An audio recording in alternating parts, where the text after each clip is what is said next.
तो हमारी ये जो 3 डेफिनेशन है, इनको समझने के लिए क्या समझना पड़ेगा? Free electron model of electric conduction, इसको हिंदी में बोलेंगे मॉडल ऑफ इलेक्ट्रिक कंडक्शन का मीन्स वैद्युत चालन, इलेक्ट्रिक का मीन्स वैद्युत, कंडक्शन का मीन्स चालन।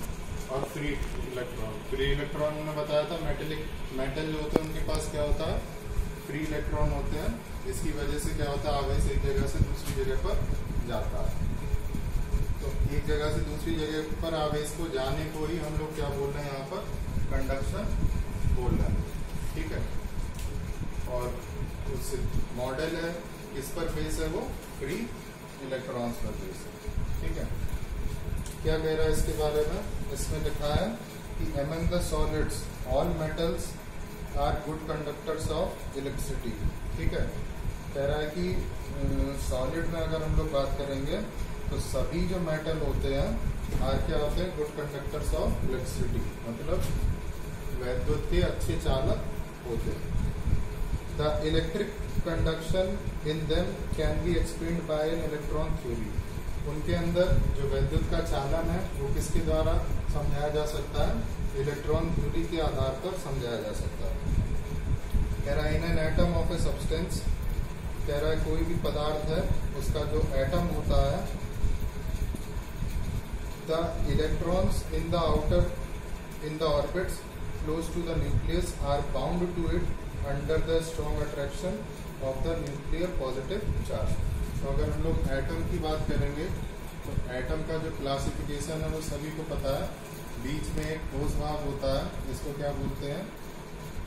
न्यूक्लियस बोलते हैं। इसमें क्या होता है? पॉजिटिव चार्ज भरा हुआ होता है। इसके चारों ओर क्या होती हैं? कक्षाएं होती हैं, और इन कक्षाओं में क्या होता है? इलेक्ट्रॉन चक्कर लगाते रहते हैं। ये सभी को पता होगा, ठीक है। वो जो कह रहा है कि जो भी हम पदार्थ ले रहे हैं उसका जो एटम होगा उसमें क्या होंगे? बाहर इलेक्ट्रॉन्स होंगे, और वो क्या होंगे? अंदर वाले जो न्यूक्लियस में पॉजिटिव चार्ज है उससे क्या होंगे?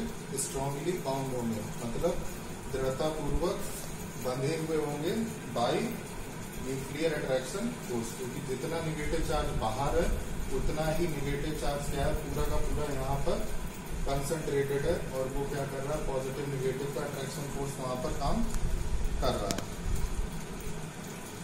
आगे कह रहा है कि but the electrons far from the nucleus experience a very feeble force. अब अगर और ज्यादा कक्षाएं हैं तो जो ये वाला इलेक्ट्रॉन है जो क्या है? इससे दूरी पर है न्यूक्लियस से, पॉजिटिव चार्ज से, तो इस पर क्या होगा? जो इसका अट्रैक्शन फोर्स है वो क्या हो जाएगा? वीक हो जाएगा। अब इसको कैसे समझेंगे? कि मान लो यहाँ पर 10 इलेक्ट्रॉन है, सपोज कर लो 10 इलेक्ट्रॉन चक्कर लगा रहे हैं, और यहाँ पर क्या होंगे? 10 पॉजिटिव चार्ज होंगे। तो ये जो पहली कक्षा है जिसमें 2 इलेक्ट्रॉन होंगे, तो 2 के ऊपर कौन 10 फोर्स लगा रहा है? उसके बाद मान लो 2 है, उनपे क्या लगा रहा है? ये वाला 2 में इसका अट्रैक्शन फोर्स कुछ खर्च हो रहा है, बाकी बचा इनके पास जा रहा है, फिर इनसे जो बच रहा है वो उधर जा रहा है, इनसे बच रहा है उधर जा रहा है। मतलब जैसे जैसे दूरी बढ़ेगी जो नेचर ऑफ अट्रैक्शन है वो कैसा होता जाएगा? कम होता जाएगा। जो फोर्स होगा जिससे वो टाइटली बाउंड थे पास वाली कक्षाओं में, वो अब फोर्स क्या होता जाएगा? फीबल होता जाएगा, मतलब क्षीण होता जाएगा, धीरे धीरे कम होता जाएगा। Hence the outer electrons can be removed easily from the atom। इसका मतलब क्या है? कि ये जो बाहरी कक्षाओं वाले इलेक्ट्रॉन्स हैं इनको हम एटम से आसानी से निकाल सकते हैं बाई रबिंग और हीटिंग द सब्सटेंस। जैसे कि क्या करेंगे? उसको हम लोग रब कर दें या उसको क्या करें? हीट कर दें। बेसिक हमारा मतलब ये होना चाहिए कि हम उसको क्या करते हैं? इतना फोर्स या इतनी एनर्जी प्रोवाइड करा दें कि वो ये वाला फोर्स छोड़कर बाहर आ जाए। कह रहा है in fact if you outer electrons leave their atoms and move freely within the substance. कह रहा है इसका मतलब क्या होता है कि जो बाहरी वाले इलेक्ट्रॉन्स होते हैं वो क्या करते हैं? अपने एटम को छोड़ देते हैं, और सब्सटेंस जो होता है उसमें क्या करते हैं? मुक्त रूप से गति करते हैं, मूव फ्रीली। कह रहा है in metals this number is quite large. कह रहा है कि अगर हम लोग मेटल्स की बात करें तो ये संख्या क्या होती है, बहुत ही अधिक होती है। कौन सी संख्या, जो बाहरी कक्षा वाले इलेक्ट्रॉन उससे निकलकर, एटम से निकलकर सब्सटेंस में क्या कर रहे हैं, फ्रीली मूव कर रहे हैं। तो इनकी संख्या मेटल्स में क्या होती है, बहुत ही ज्यादा होती है। और उसका नंबर यहाँ पर बता दिया गया है कि 10⁻29 पर मीटर क्यूब, मतलब 1 मीटर क्यूब सब्सटेंस में 10⁻29 फ्री इलेक्ट्रॉन्स होते हैं, क्योंकि संख्या क्या है, बहुत ही बड़ी। उसके बाद कह रहा है कि hence metals are good conductor of electricity. तो यहीं से हम लोग क्या बोल सकते हैं कि मेटल्स क्या है, गुड कंडक्टर ऑफ इलेक्ट्रिसिटी है। क्यों, क्योंकि उनके पास अत्यधिक मात्रा में क्या होते हैं, फ्री इलेक्ट्रॉन्स मौजूद होते हैं, जो क्या करते हैं, इलेक्ट्रिक कंडक्शन का काम करते हैं, आवेश को एक जगह से दूसरी जगह पर ले जाने का काम करते हैं। कह रहे silver is the best conductor of electricity, then are copper, gold and aluminium respectively. तो क्या कह रहा है, जो सिल्वर होगा, सिल्वर को हम लोग Ag से रिप्रेजेंट करते हैं। Ag क्या होता है, गुड कंडक्टर होता है सबसे ज्यादा।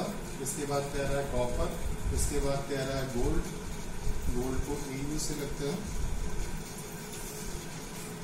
और उसके बाद कह रहा है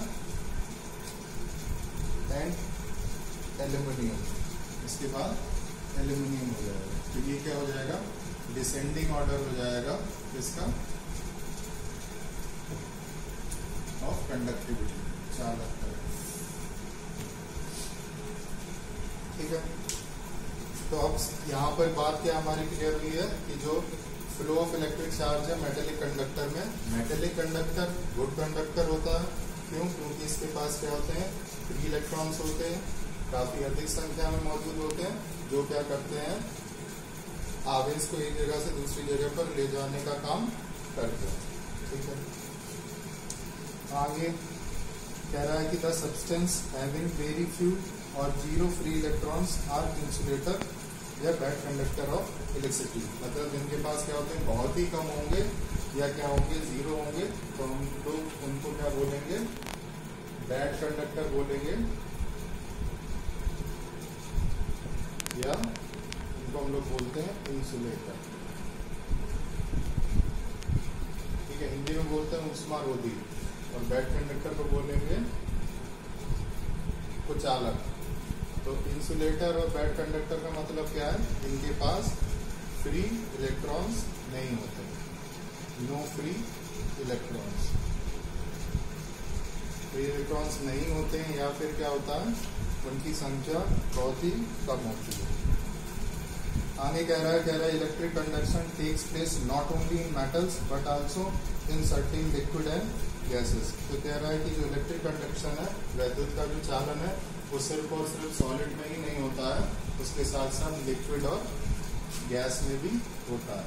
मतलब जो इलेक्ट्रिक कंडक्शन होगा सॉलिड में भी होगा, लिक्विड में भी होगा और गैस में भी होगा। But there is an important difference between the electric conduction in metals and that in liquid and gases. कह रहा है परंतु यहाँ पर क्या है, बहुत ही इम्पोर्टेंट डिफरेंस है, महत्वपूर्ण अंतर है बिटवीन इसमें लिक्विड और गैसों में और मेटल्स में। इन सॉलिड में और लिक्विड और गैसेस में क्या है, बहुत ही डिफरेंस है। कंडक्शन होता है, लेकिन जिस तरीके से कंडक्शन सॉलिड में हो रहा है वो क्या है, डिफरेंट है, और लिक्विड और गैसेस में होता है वो कंडक्शन क्या होता है, डिफरेंट होता है। कह रहा है in metals the electric conduction occurs by the movement of negative charge carriers electrons only. ठीक है, क्या कह रहा है कि जो मेटल्स हैं, सॉलिड है, उसमें जो इलेक्ट्रिक का कंडक्शन होता है,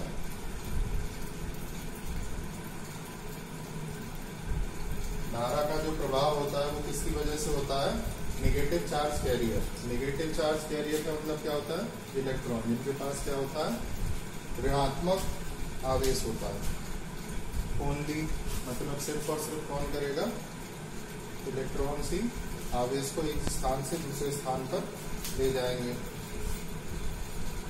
Whereas in liquid and gases it occurs by the movement of both the positive and negative charge carrier.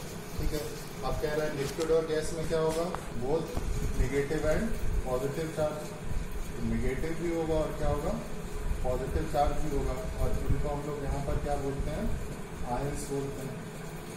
ठीक है, तो ये क्या हो गया, मेन डिफरेंस हो गया।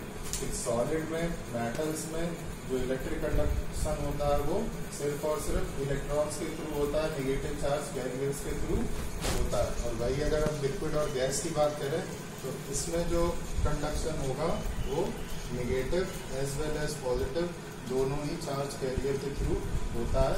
इसको हम लोग यहाँ पर क्या बोलते हैं, आयंस बोलते हैं। ठीक है, अब इसके आगे ये हमारा mean free path, relaxation time और ड्रिफ्ट वेलोसिटी। इसमें क्या कह रहा है,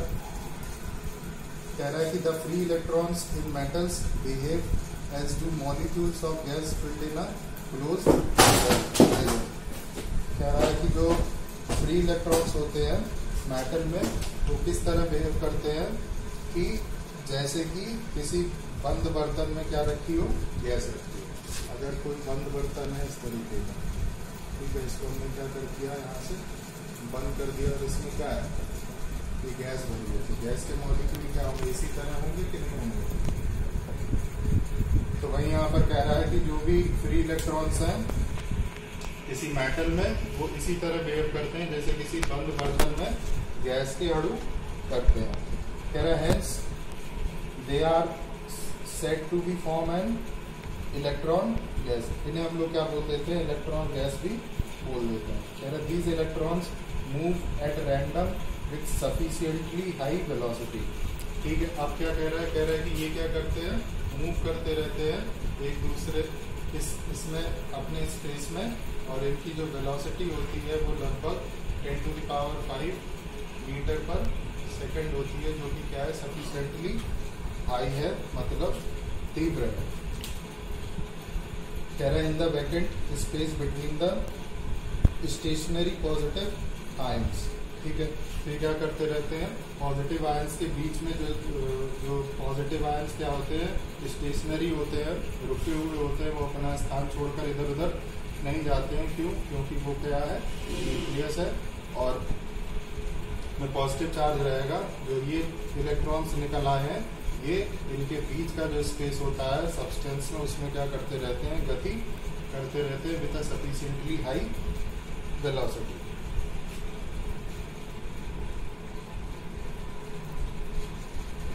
Since few electrons leave their atoms to become free, the atoms of the metal are left as positive ions. ठीक है, अब जो सब्सटेंस है, जिस एटम का क्या होगा, इलेक्ट्रॉन जाएगा उसके पास क्या आ जाएगा, पॉजिटिव चार्ज आ जाएगा, इतना तो पड़ा ही होगा।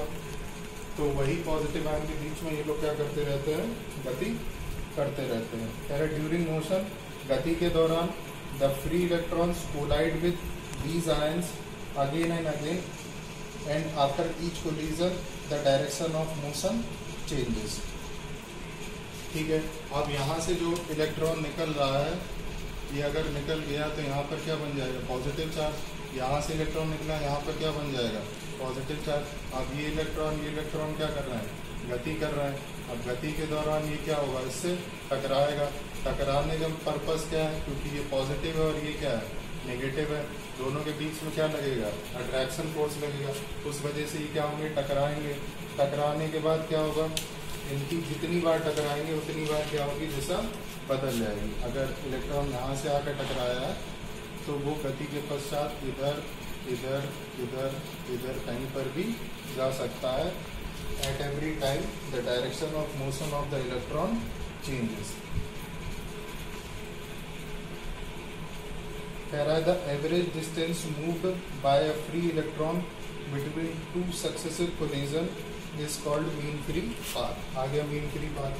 क्या कह रहा है, द एवरेज डिस्टेंस मतलब चली गई औसत दूरी इसके द्वारा, फ्री इलेक्ट्रॉन के द्वारा। ठीक है, अब बिटवीन टू सक्सेसिव कोलिजन। ठीक है, टू सक्सेसिव का मतलब क्या होता है, सक्सेसिव का मतलब होता है एक के बाद एक, टू का मतलब जानते हैं दो। तो एक के बाद एक, दो लगातार क्रमागत टक्करों के बीच फ्री इलेक्ट्रॉन द्वारा चली गई औसत दूरी को हम लोग क्या बोलते हैं, माध्य मुक्त पथ बोलते हैं। ठीक है, एक बार फिर से देख लेंगे। तो एक जो फ्री इलेक्ट्रॉन है उसके द्वारा दो क्रमागत टक्करों के बीच चली गई औसत दूरी। ठीक है, बाकी जब अगर नहीं क्लियर होगा तो इसको बुक से देख लेंगे, नहीं ये वीडियो से उसका डेफिनेशन फिर से लिख लेंगे।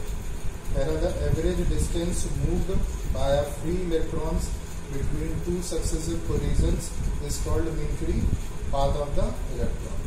And the average time interval between two successive collisions is called relaxation time.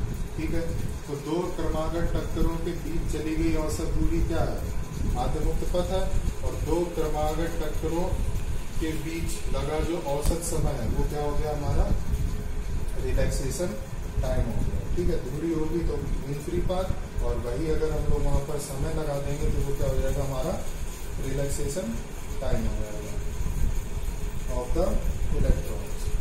ठीक है, ये है ड्रिफ्ट वेलोसिटी, इसको हिंदी में बोलते हैं अनुगमन या अपवाद।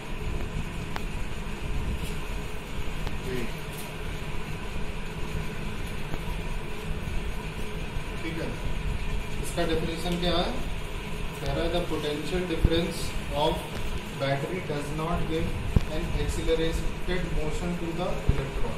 कह रहा है जो भी बैटरी होती है और किसी सर्किट में क्या करेंगे, बैटरी लगाते हैं तो वो क्या करता है, इलेक्ट्रॉन को एक्सीलरेटेड मोशन नहीं प्रोवाइड कराता है। एक्सीलरेटेड मोशन का मतलब क्या है कि ऐसा मोशन जिसकी गति क्या हो, बढ़े। ठीक है, ऐसा मोशन प्रोवाइड नहीं कराएगा तो एक्सीलरेटेड नहीं होगा तो कैसा होगा, कह रहा है कि but simply gives them a drift, जो क्या करता है उसको एक ड्रिफ्ट देता है। ड्रिफ्ट का मीन्स क्या है, यहाँ पर कह रहा है दैट इज जो कि a small constant velocity of order of few millimetre per second. ठीक है, एक्सीलरेटेड मोशन नहीं दे रहा है, त्वरित गति प्रदान नहीं कर रहा है, कैसी क्या कर रहा है, ड्रिफ्ट दे रहा है। ड्रिफ्ट का मतलब क्या है, एक कांस्टेंट स्पीड दे रहा है जिससे वो क्या कर रहा है, गति कर रहा है। ठीक है, और वो जो कांस्टेंट स्पीड है, जो ड्रिफ्ट है, वो किस ऑर्डर की है, मिलीमीटर पर सेकंड के ऑर्डर की, along the length of the wire opposite to electric field। जो वायर की लेंथ है उसके along, और जो इलेक्ट्रिक फील्ड है, अगर इलेक्ट्रिक फील्ड का डायरेक्शन ये है तो वो किधर देगा, opposite to the direction of electric field. This average velocity of electrons is called the drift velocity of electron. कह रहा यही जो एवरेज वेलोसिटी अगर हम इसकी निकालेंगे तो यही जो एवरेज वेलोसिटी है इलेक्ट्रॉन की, उसी को हम लोग क्या बोलते हैं, ड्रिफ्ट वेलोसिटी बोलते हैं। ठीक है, तो इसका डेफिनेशन समझने में कोई दिक्कत नहीं होनी चाहिए। फिर से एक बार सुन लेते हैं। जो बैटरी होती है वो इलेक्ट्रॉन को क्या नहीं प्रदान करती है, एक्सीलरेटेड मोशन, इस त्वरित गति प्रदान नहीं करती है। ये नहीं करती तो क्या करती है, एक ड्रिफ्ट देती है, या उसको समझने में एक छोटा सा धक्का देती है, और वो क्या होता है, कांस्टेंट स्पीड से चलता है। वो कांस्टेंट स्पीड किस ऑर्डर की होती है, मिलीमीटर पर सेकंड के ऑर्डर की होती है। जो इलेक्ट्रॉन की गति होगी वो वायर की लेंथ के अक्रॉस होगी और इलेक्ट्रिक फील्ड के अपोजिट डायरेक्शन में होगी। यही जो एवरेज वेलोसिटी है, इसी एवरेज वेलोसिटी को हम लोग क्या बोलते हैं, ड्रिफ्ट वेलोसिटी, अनुगमन वेग, अपवाद वेग बोलते हैं। ठीक है, ये हो गया। इसके आगे नेक्स्ट हेडिंग है relation between electric current and drift velocity. आगे ड्रिफ्ट वेलोसिटी हम लोगों ने पढ़ लिया है। ड्रिफ्ट वेलोसिटी को हम लोग किससे रिप्रेजेंट करेंगे, वी से। ठीक है, वी का मतलब क्या हो जाएगा, ड्रिफ्ट वेलोसिटी हो जाएगा। तो किसके किसके बीच रिलेशन चाहिए, आई और वी के बीच का हमको रिलेशन चाहिए। आई और वी के बीच का रिलेशन लिखा है, I is equal to N E A V D. यहाँ पर एन क्या है, ये है नंबर ऑफ इलेक्ट्रॉन्स, ई क्या है, चार्ज ऑन इलेक्ट्रॉन, और यहाँ पर ए क्या है, एरिया ऑफ क्रॉस सेक्शन। ठीक है, तो ये क्या हो जाएगा हमारा relation between electric current and drift velocity हो जाएगा, I is equal to NEA VD। इसी से हम लोग एक रिलेशन और निकाल सकते हैं। अगर हम लोग क्या करते हैं, I अपॉन ए करते हैं, I अपॉन ए क्या हो जाएगा, NE VD हो जाएगा। और I अपॉन ए के बारे में हम लोग जानते हैं क्या होता है, J होता है, J इज इक्वल टू क्या हो जाएगा, NE VD हो जाएगा। तो यहाँ पर किसके और किसके बीच रिलेशन आ जाएगा, J क्या था हमारा, करंट डेंसिटी था,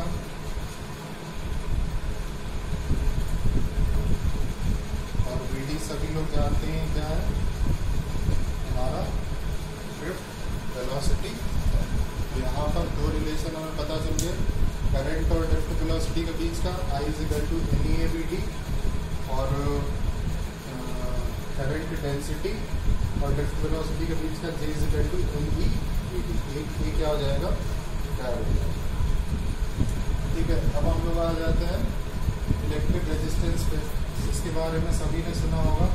इसको क्या करते हैं, कैपिटल R से रिप्रेजेंट करते हैं। इसका जो यूनिट होता है वो क्या होता है, ओम होता है। ठीक है, तो रेजिस्टेंस क्या है हमारा, रेजिस्टेंस सिंपली क्या है, रेशियो है किसका, V अपॉन I का। V यहाँ पर क्या है, वोल्टेज है, और I क्या है, करंट। कोई भी सर्किट होगा जिसमें धारा प्रवाहित होगी, धारा किसकी वजह से प्रवाहित होगी, वोल्टेज की वजह से। ठीक है, धारा को कंट्रोल कौन करेगा, रेजिस्टेंस कंट्रोल करेगा, क्योंकि वायर जिसमें रेजिस्टेंस नहीं होगा उसमें धारा प्रवाहित नहीं होगी। ठीक है, तो R क्या हो गया, V अपॉन I हो गया। अब यहीं से अगर हम लोग इसका यूनिट की बात करें तो यूनिट क्या हो जाएगा, वोल्ट, और ये क्या हो जाएगा, एम्पियर। 1 वोल्ट पर एम्पियर इज इक्वल टू क्या होगा, 1 ओम। ओम क्या है यहाँ पर, हमारा इलेक्ट्रिक रेजिस्टेंस है। इसका काम क्या होता है, इसका काम होता है जो भी सर्किट है उसमें करंट को कंट्रोल करना। ठीक है, रेजिस्टेंस जितना ज़्यादा होगा करंट क्या होगा उतना ही कम फ्लो होगा, रेजिस्टेंस जितना कम होगा करंट क्या होगा उतना ही इजीली फ्लो होगा। इसके बाद इसका हम लोग डायमेंशन निकाल लेंगे। तो ये सबके लिए होमवर्क है कि रेजिस्टेंस का क्या निकालना है, डायमेंशन का। ठीक है, अब इसके बाद